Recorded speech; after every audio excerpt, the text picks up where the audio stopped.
Hello,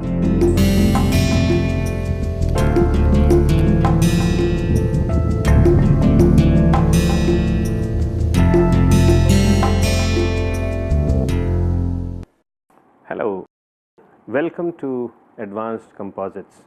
Today is the 5th day of the ongoing week, and till so far over this week we have accomplished in terms of developing 5 different differential equations which represent force and moment equilibrium of a laminated composite plate.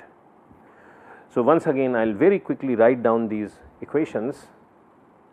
Del nx over del x plus del nxy over del y is equal to 0, del nxy over del x plus del ny over del y equals 0, and then the third. So, either we can write down 5 equations, or if I combine the last 3 equations I get a second order differential equation in moment resultants, and that is del square mx, second derivative of mx with respect to x, plus twice of cross derivative of mxy with respect to x and y, plus second derivative of my with respect to y square, plus qxy equals 0. Now, if I integrate first equation, to find the integration function I need one condition. Similarly, I need another condition from the second equation, and because the third equation is a second order differential equation, partial differential, I need 2 conditions to to find these things related to the third equation. So, overall our need is for 4 conditions, 4 boundary conditions. So, these are boundary conditions. Okay. So, then the question is that suppose there is a plate, what kind of conditions we need to know so that we can calculate the integration functions which emanate out of these 4 equations, out of these 3 differential equations. What kind of VCs we need to know? To answer this question using the laws of equilibrium which we have discussed till so far is a little tricky, but if we employ principles of variational mechanics,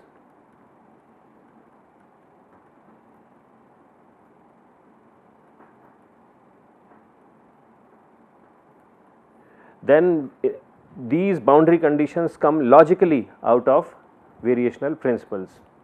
In this class we will not discuss this process, but we will directly share with you the results, that is what kind of boundary conditions which we need to know to solve these equations successfully.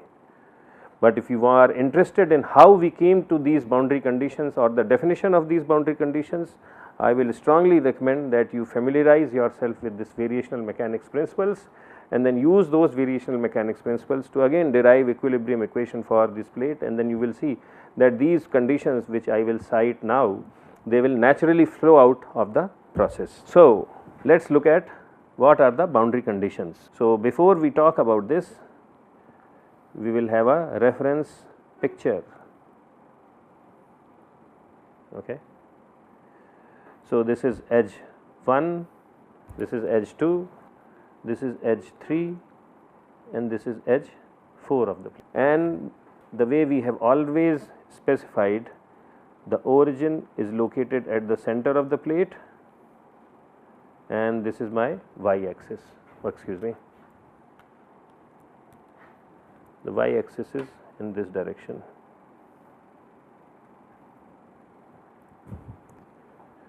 So, we can say that edge 1 it is specified by a line, and let us say the dimensions of this plate are A and this dimension is B, then H1 is specified by x is equal to A over 2. The second edge, H2, is specified by y equals B over 2. The third edge, it is specified by x is equal to minus A over 2, and the fourth edge is specified by y equals minus B over 2. So, at all these edges, 4 edges, we will see what kind of boundary conditions we need to know to solve this differential, to solve these differential equations. So, we will go by edge. So, edge 1, so this is boundary conditions for edge 1,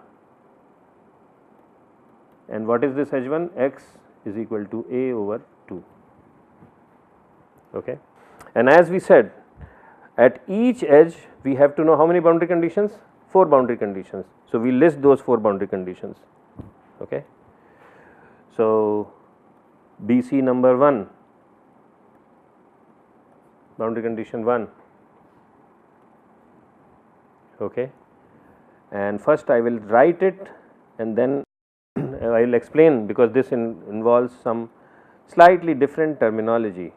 Nx minus Nx positive times delta U naught equals 0. So, this is the first boundary condition. Okay. What this means is that either we should know Nx on the plate, either on that edge we should know the value of Nx. So, if this is a plate and if this is x is equal to A over 2, I should know externally how much force I am applying on this plate, on this edge. So, suppose this is a plate and this is x, this edge is represented by x is equal to A over 2, then either I should know Nx on this edge, how is Nx varying, how is Nx varying, or how is force varying on this plate. If I know force, then I can calculate Nx, right. So, so I should know Nx on this edge, that is, so either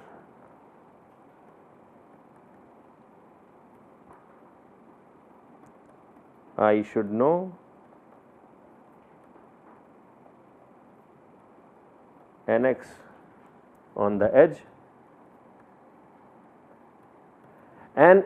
and what is the value of that Nx? So, value is Nx positive. Okay. Why is it positive? Because this is the positive edge of the plate. The other edge of the plate is x is equal to minus A over 2. So, that is the negative edge over the plate. Okay. This is just terminology. Okay. So, again we will go back to this picture. This is the positive edge, positive plus x of the plate. This is negative x edge of the plate. This is positive y edge of the plate and this is negative y edge of the plate. Okay. So, that is why in the boundary condition we have this positive here. This positive means that it is on the positive x edge of the plate. So, either I should know this or this is the second condition. So, either I know this or variation in U naught on edge should be 0, and this is again some mathematical terminology. Variation does not mean that we should know how it varies. What it means is that is U naught is known on the edge.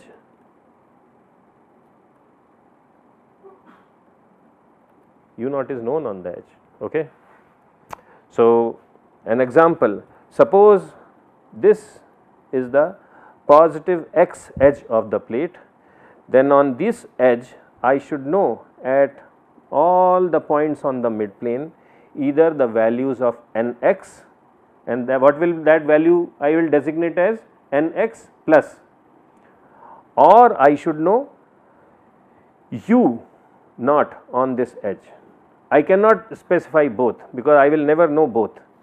Either I should know nx on this edge and I will specify, I will call that nx as nx plus, or I should know u naught on this edge.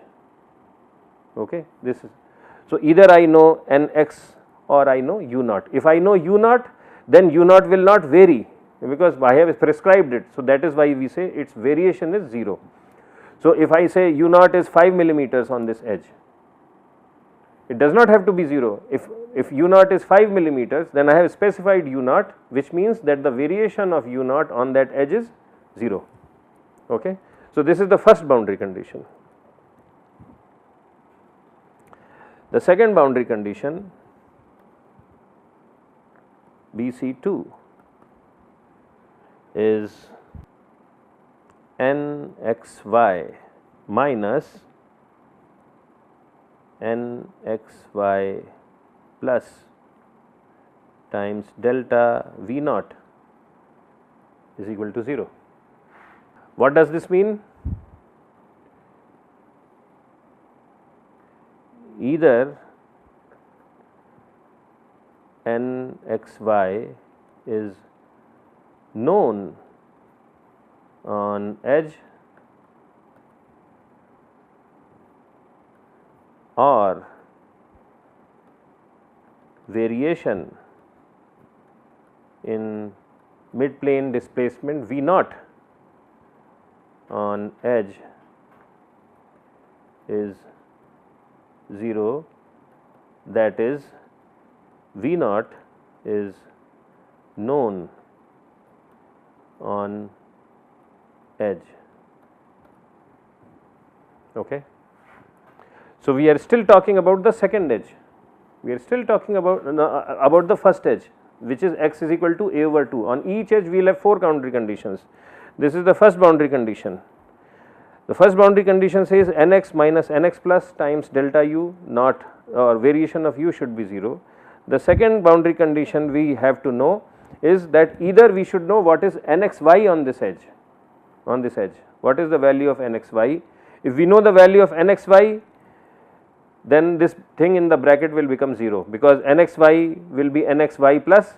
So nxy plus minus nxy plus, it will be 0. Or I should know the value of v on this edge. If I say okay, v on this edge is 5 millimeters, then variation in that v will be 0. So this boundary condition will be satisfied. Okay. So this is the second boundary condition. Third boundary condition, boundary condition number 3, mx minus mx plus times variation of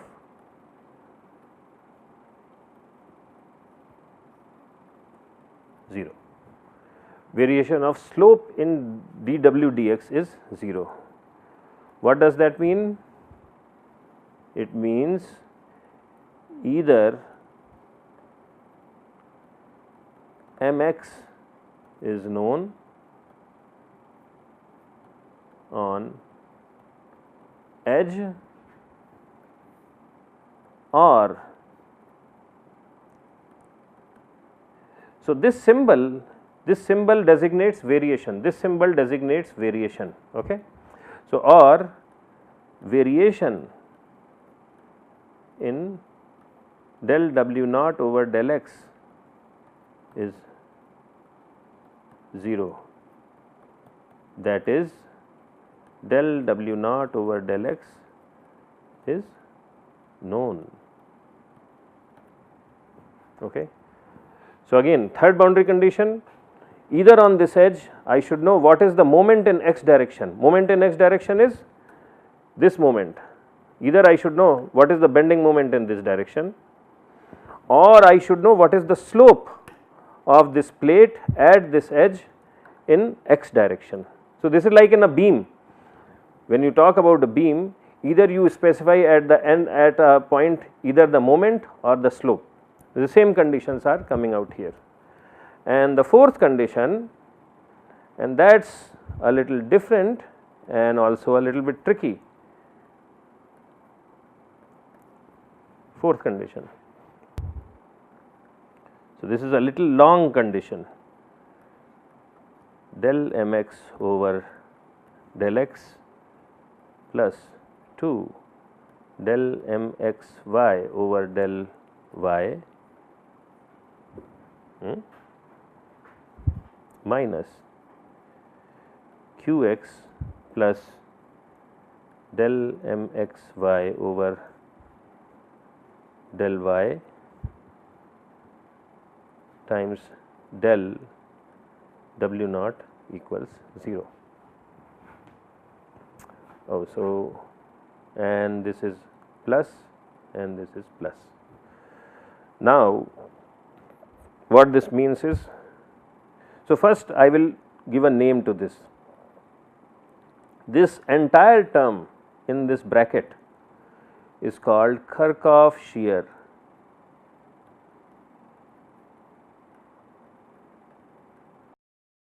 So, what this boundary condition says is, what does this boundary condition say? So, the first term and the second term. So, the first one is either we know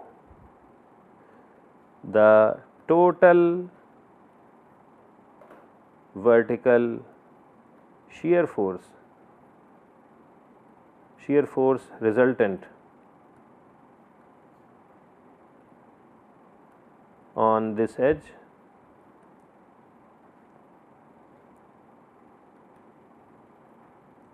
or variation in W naught is known, no, 0, that is W naught is known. Okay. Now, I will explain this. So, the fourth boundary condition says, so first thing is that this entire term is called Kirchhoff shear. Kirchhoff because it is given in name of Kirchhoff. It has two components, qx plus and also del mxy plus with respect to del my. The sum total of these, so suppose on this edge I apply a vertical force 100 newtons which is distributed along this edge. That vertical force on this edge, it will be resisted by two things. One will be the qx and the other thing which will resist is the moment, which will be the moment, okay, and that component is del mxy plus with respect to del y. Okay. So, two things will resist this, one is the vertical qx which we have defined and the other thing is del mxy with respect to with respect to del y. Okay. So, I do not have to specify qx plus individually or I do not have to specify del mxy individually. If I know the total shear force acting on this edge, then I specify that total shear force and that total shear force is this term. So, if I specify this, so suppose that is 10 newtons, then that 10 newtons equals qx plus plus del mxy over del y. So, this term in the bracket will become 0, or if I do not know this shear force on the edge, then I should specify what is the displacement in the z direction, which is w. Okay. And the moment I specify displacement in the z direction, I say that the variation of w in the z direction is 0. Okay. So, these are the 4 boundary conditions associated with one edge. Likewise, we have similar boundary conditions for edge 2, edge 3 and edge 4, and we will again go over those boundary conditions explicitly, so that it gets into our minds very clearly. But today we have run out of time, so we will just discuss these 4 boundary conditions, and then tomorrow when we meet again we will discuss the boundary conditions associated with the other 3 edges of the plate, second edge, third edge and fourth edge.